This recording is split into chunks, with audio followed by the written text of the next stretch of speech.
Oh, I'm online. Where Jaffa Gate's closed. Jaffa Gate is closed because apparently BB's coming. Ah, to the hotel. Yeah, that's Ah, all right. You guys are getting. You're live. Yeah, we're live. I had Do I to look try good, to. though? You No, look I don't okay. look good. I You just look came okay. home playing basketball, though. Look.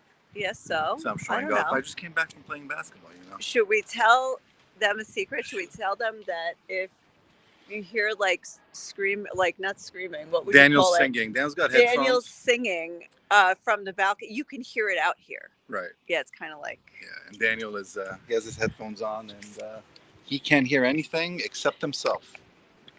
Pray that I don't lose you while I try to. Oh, I just took a picture of my screen. All right, yes, see you. Okay.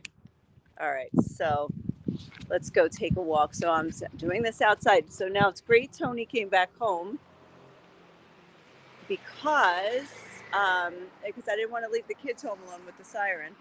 All right, so let me see. Are there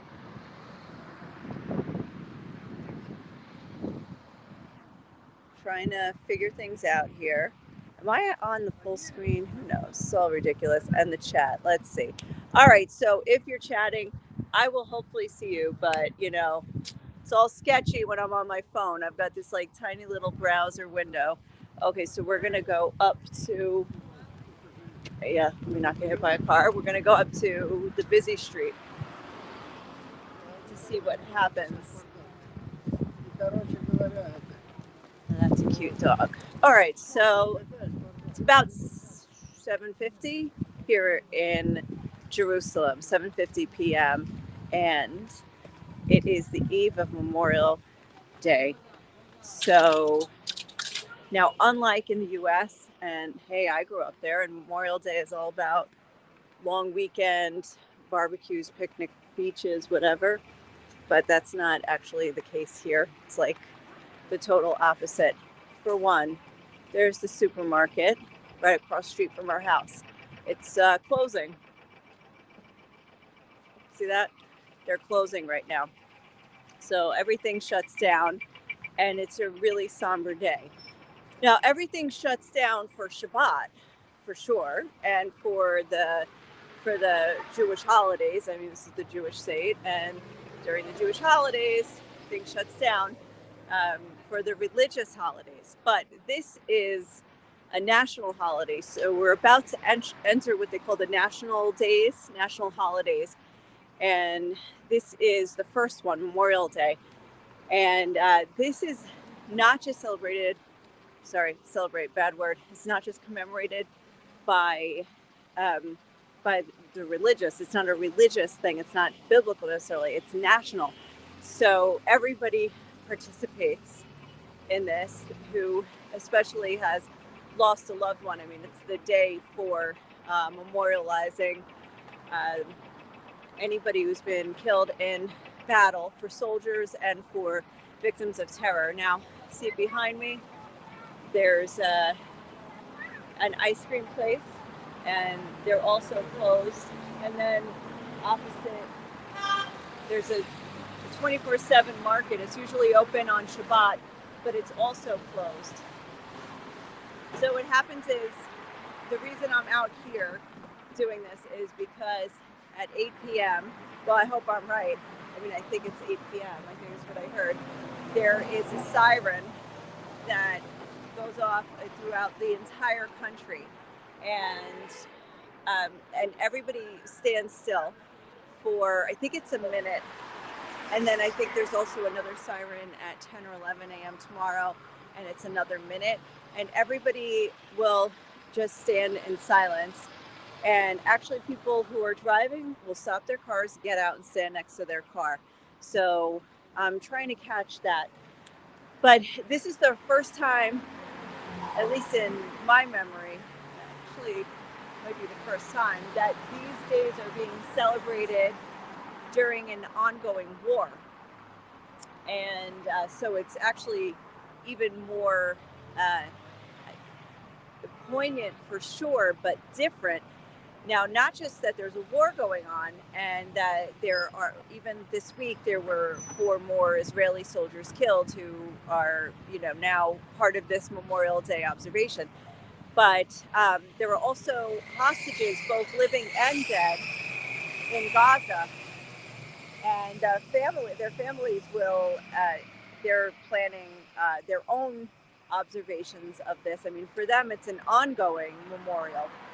There was actually just a Hamas video released this week of another hostage that they claim is dead in captivity, and so that's another, another, I don't know if Israel confirmed that that's true, but that's something that that Hamas released. So there's still 132 hostages, and there's, at this point, no talk, at least in the media, which is different than talk in general. But there's no talk, at least in the media, of a ceasefire or of a deal for the hostages. So last week, at the end of the week, or maybe it was 2 weeks ago, it's all kind of blurring, but Hamas had said, "Oh, okay, wait, well, we have a deal. Let's make a deal."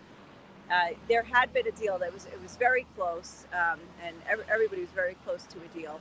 And then Hamas they had been saying, "Yeah, we'll give you our answer," and then they didn't give an answer. There was a rocket fired at one of the crossings, the Kerem Shalom crossing, which is where humanitarian aid has been delivered, and 4 soldiers were killed.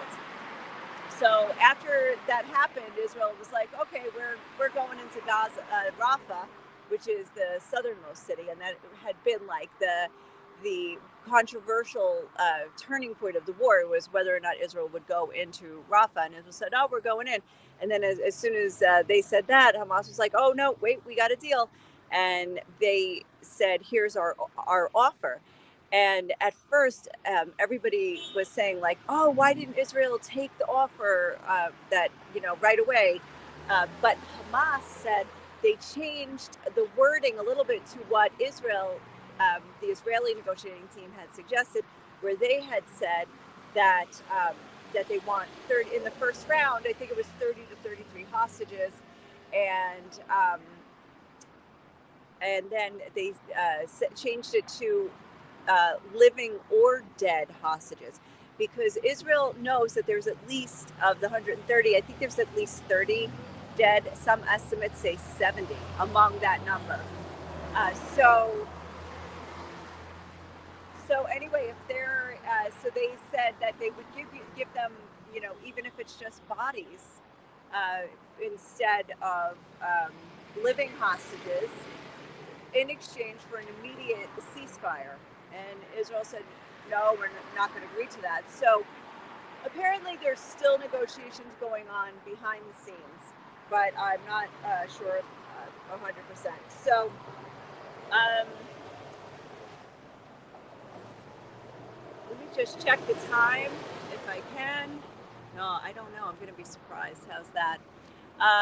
Anyway, if you're tuning in, and if you just tuned in, we're going to hear a siren at 8 p.m. here in Israel, and apparently everybody comes to a halt.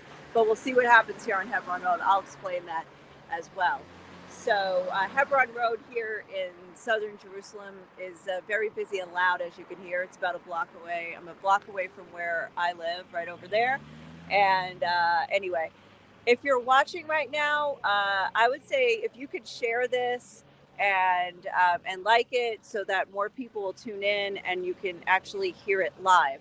So the siren, which is the same as the siren that tells you there's a rocket coming. So I don't know, what if there are rockets coming? I don't know. Let me turn again. So many cars are coming. It's so loud. I don't know if you can hear me. Can you hear me? So the siren will go on for a minute. People will stand in silence. There will be another siren. So tonight, all places of entertainment, even supermarkets, malls, gyms, restaurants, for sure, everything is closed down like earlier this evening, and they will stay closed until, oh, thank you, Emily. I don't know. I can't even hear myself over these cars. I feel like I'm yelling. I am yelling, actually. So everything will stay closed through tomorrow morning. And then tomorrow morning, um, and well, starting from tonight, even, by the way, even the TV stations, the Israeli TV stations, will stop broadcasting. And you will only see like a candle, like it'll just be a picture of a candle, say Memorial Day to soldiers and victims of terror, and that's it for overnight. I think the news will start again tomorrow, but I don't know what time.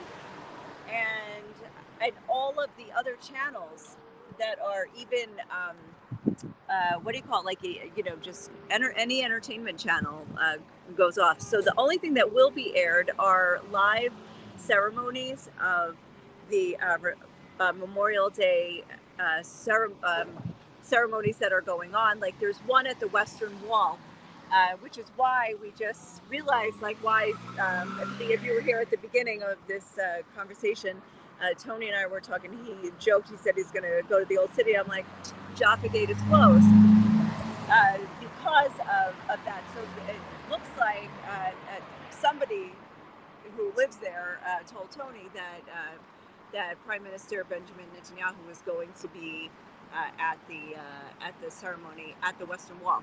So there will be ceremonies all around in different places. Also at the main military cemetery, which is Mount Herzl in Jerusalem, and all around the country, people will go and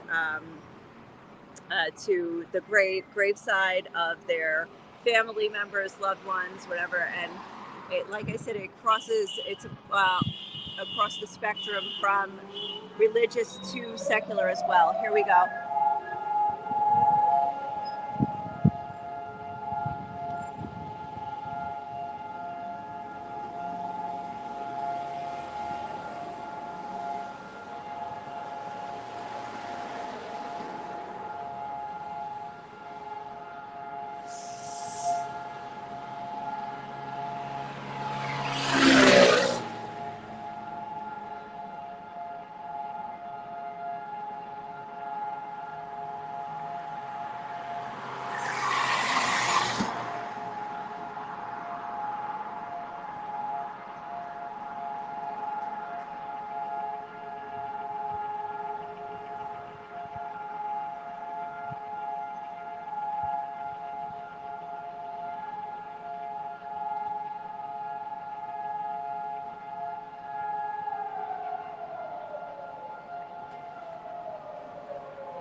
So, I don't know if you guys could see, nobody was on my side of the street, but I don't know if you could see that where there were people standing and um, and then, where there weren't, and there were cars that just kept going, and then people who kept sitting as well. I don't know, were you guys able to see what was happening? I saw a man come out on his balcony. I saw some cars stop, but I saw many still pass by. Oh, yeah, cool. Yes, Mom. I'm glad you caught it live. Yeah. Oh, and also, Danielle, Danny. Yeah. I mean, well, you've been here for this, so you know. Um, so I think, if I could explain some of the things, there's one man that I saw sitting. This is Israel's all about stereotypes and judgments, right? So one man that was sitting. Oh, hold on. I'll wait till the traffic passes.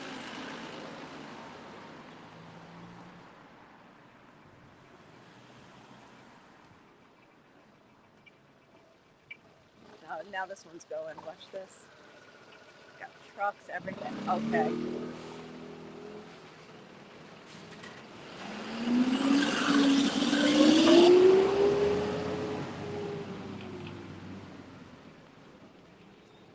All right, now I think we have quiet. Okay, yeah, everything's closed anyway, so nobody's going out. Okay, so one of the men I saw sitting was an ultra Orthodox Jew. Now, some of them don't believe in the state of Israel at all. They believe that it shouldn't be a political state or a political government. It needs to be run by the Messiah, and it needs to be a spiritual government, the government of God. So they don't actually support or believe in the state of Israel. They don't serve in the army for various reasons. That's one of them. And then also they do believe um, that they should be learning Torah instead of fighting in the military. So military service here is mandatory for 18-year-olds. They join at 18 right after high school, and they're in for the boys are in for 3 years and the girls are in for 2 years. And I say boys and girls because I mean it's kind of young to be in, like mandatory military. And then there are, now it's not to say all of the religious don't serve, because actually the national religious do serve and in the army. So that was one. So now the first, now look, granted, you can't judge because this road is so loud. And when you drive here, if you've got your windows up, maybe you don't hear the siren. It's not the same volume everywhere. So the first bus, when the siren started, that you saw is an Arab bus. It's like white with blue stripes. And so they didn't stop. Now, most likely, most of them are actually Palestinian. The bus line goes to Bethlehem, from Bethlehem to East Jerusalem. I mean, I take it sometimes. What I've taken to get to Bethlehem is what I've taken to go that direction as well. So it is an Arab bus. It's known as that, and it goes to Bethlehem, which is like Palestinian territory. It's just like 5 kilometers, 3 miles that way. So, so that could be the reason that it didn't stop. I mean, I don't know for sure. I know a lot of cars didn't. That maybe would have if they heard it, but who knows? Um, so so that's part of it. But uh, it's interesting. I would say that here on Memorial Day, that the public um, uh, tolerance for war is actually waning at the moment. You've got, I think they said over 600 soldiers have been killed, whether it was on October 7th in the original Hamas attacks on October 7th, and also since then fighting. And I think it might be half, 300 since then in Gaza and in the north. And so with the tolerance for this waning and seeing, like even up until now, with Israel did go, the military is in Rafah right now. It is operating in Rafah, but is also operating in, hello, is also back in parts of the north and central Gaza.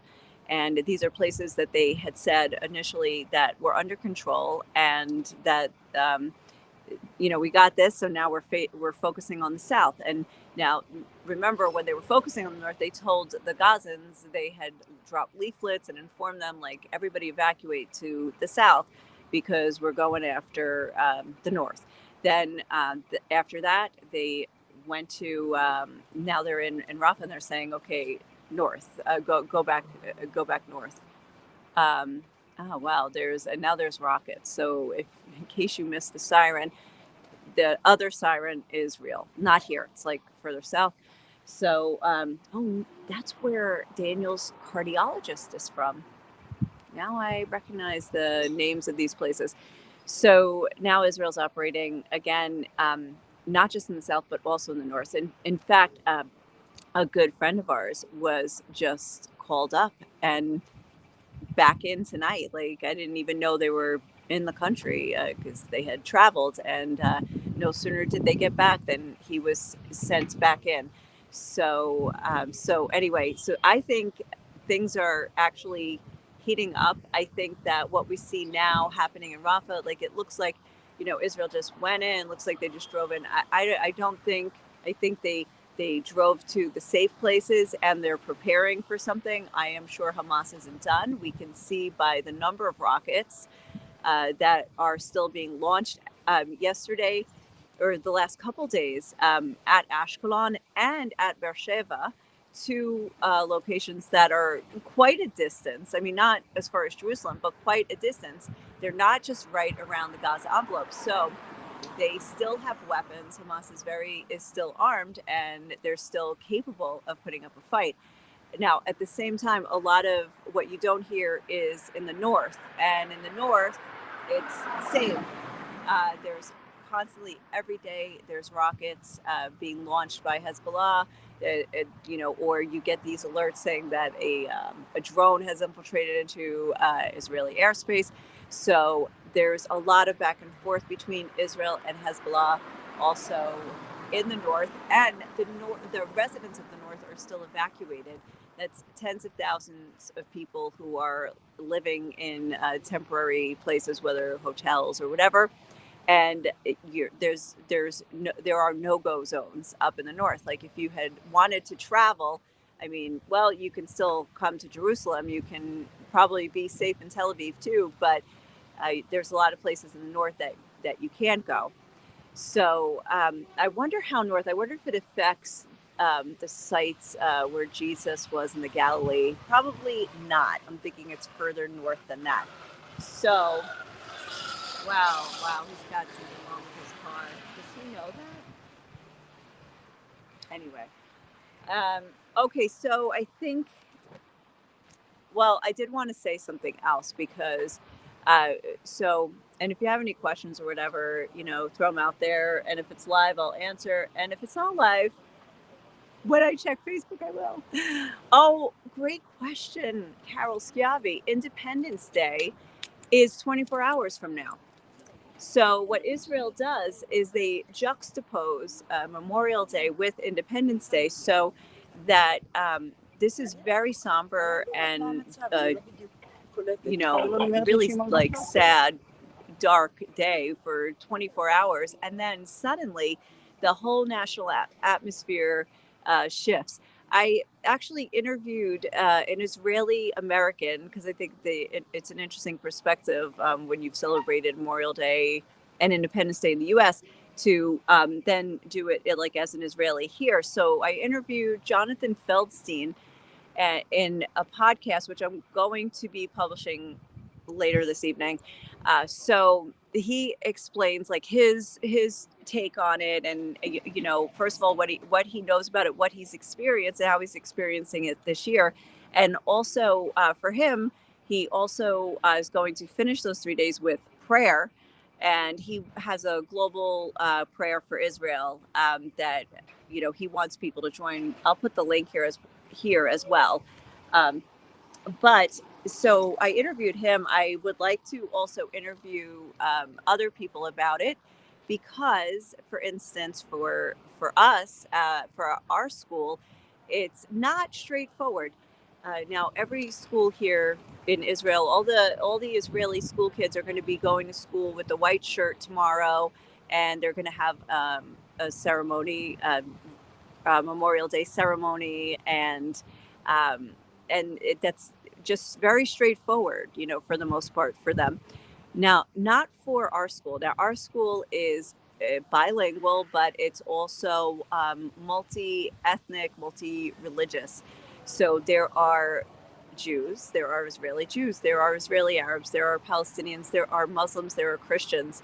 It is just everybody together. And the point being is that they're together. So these days are even more complicated than usual because Israel celebrates Independence Day as they declared statehood, as the Jewish state when they got, out of, left the concentration camps of Europe and came to Palestine, British Mandate Palestine, and they declared statehood. With you, I'm not giving the history lesson right now, and everybody has their narrative, which is what I'm going to get to. So that's most likely, what you've heard, and this is what Memorial Day and Independence Day here in Israel, but the Palestinians call it the Nakba, which is Arabic for catastrophe because it was a day that they lost their land. And so now imagine a school where you've got Israelis and Palestinians together that that one is commemorating their fallen soldiers and the ones killed in terror attacks, and the other is commemorating their loss of land, their loss of statehood, and their loss of lives as well in the war that ensued right after the Israel's declaration, and then the war that happened, and so it's extremely complicated time, and there are times we don't send our kids to school on that day because they also have, sometimes we don't always agree with how they run the ceremony, but sometimes they say choose which one you're going to go to, and it's like, well, if they're supposed to be together, then perhaps they should talk about this together and try to understand each other, and stuff like that. So anyway, for us, it's not so straightforward as that. So um, that being said, check the, what do you call it, the podcast later. I'll drop the link here as well. But I'm going to go back inside. I think I have got told you everything I want to tell you for today, and you got the siren. So tomorrow I will not be live with that one because I will be because it'll be too early your time anyway. So have a good day or night wherever you are, and thank you for joining. If you would share this or like it or subscribe, that would be awesome. And I will be doing some more of these in the future.